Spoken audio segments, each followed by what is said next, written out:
देखिए, सबसे पहले तो हनुमान जयंती शब्द उचित नहीं है, क्योंकि जयंती उनकी होती है जो इस देह को छोड़ के गोलोक को चले जाते हैं।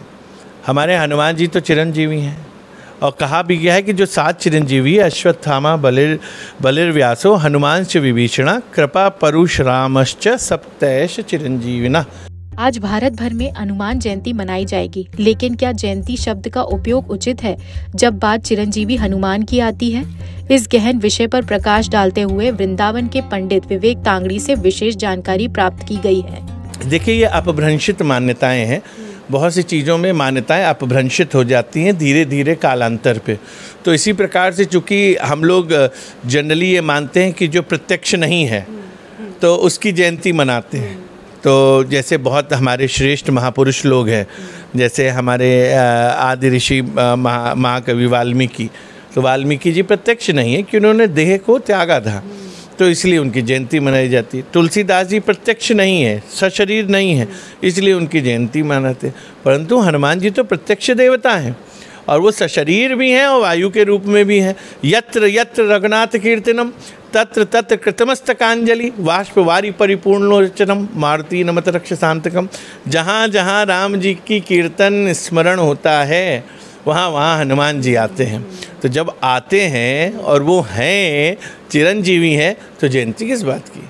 उनका तो जन्मोत्सव होता है। पंडित विवेक तांगड़ी के अनुसार हनुमान जी के लिए जन्मोत्सव शब्द का इस्तेमाल ज्यादा सार्थक है, क्योंकि वे अमर हैं और आज भी हमारे बीच मौजूद हैं। जयंती आमतौर पर उन महापुरुषों के लिए मनाई जाती है जिनका नश्वर जीवन समाप्त हो चुका है।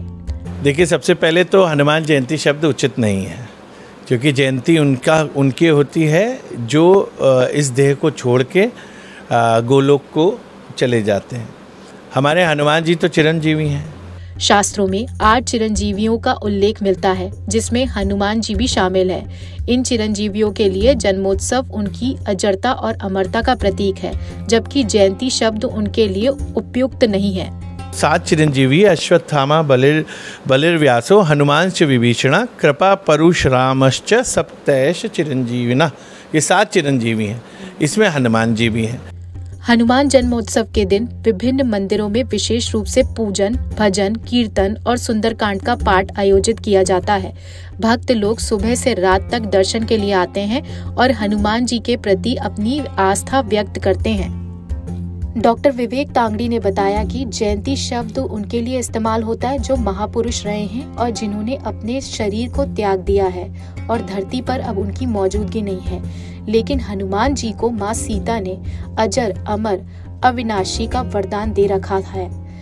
वह चिरंजीवी हैं और कलयुग के एकमात्र जागृत देवता हैं। ऐसे में जहाँ जहाँ कलयुग में राम जी का कीर्तन होता है, वहाँ पर हनुमान जी अवश्य मौजूद होते हैं। जब वह उस जगह पर मौजूद होते हैं और चिरंजीवी हैं, तो उनकी जयंती कैसे हो सकती है? हनुमान जी को तो माँ सीता ने ही स्वयं वरदान दिया था कि अजर अमर गुण निधि सुत हो। अजर यानी जो देह है ये कभी वृद्ध ना हो, अमर यानी अमरत्व को प्राप्त हो, कभी जीवन अंत ना हो, और गुणों के खान हो। अजर अमर गुण निधि सुत हो। तो हनुमान जी तो हमारे यहाँ साक्षात कलयुग के मुख्य देवता हैं, कलयुग के आधार हैं। डॉक्टर विवेक ने कहा कि आज हनुमान जी को जन्मोत्सव की बधाई देनी चाहिए, उनको हैप्पी बर्थडे बोलें, उनका आनंद दिवस मनाएं। जयंती शब्द का विरोध वह शुरुआत से करते आए हैं और अभी भी लोगों को यही जागरूक कर रहे हैं कि चिरंजीवी हनुमान के लिए जयंती शब्द का इस्तेमाल करके अपराध ना करें। तो ऐसे में हनुमान जी की जयंती, और ये मैंने इस संबंध में कई वर्षों से कई माध्यमों से मैं इसका प्रचार भी करता रहता हूँ, अपने मंदिर में भी प्रचार करता रहता हूँ कि जयंती शब्द को कतई ना लगाएं। ये जयंती शब्द हनुमान जी के लिए वर्जित है। क्या होना चाहिए? हनुमान जन्मोत्सव। हमारे हनुमान जी का जन्म का उत्सव है और हम सब लोग उत्सव मनाएं, जयंती नहीं, क्योंकि हनुमान जी तो हम सब के साथ हैं। और इस संसार में, इस विश्व में जब तक वायु है तब तक हनुमान जी हैं, क्योंकि वो वायुपुत्र हैं। और हमारी आपकी जो श्वास चल रही है, जो जीवन चल रहा है, वो हनुमान जी के कारण ही चल रहा है। तो निश्चित ही हनुमान जयंती ना कहें।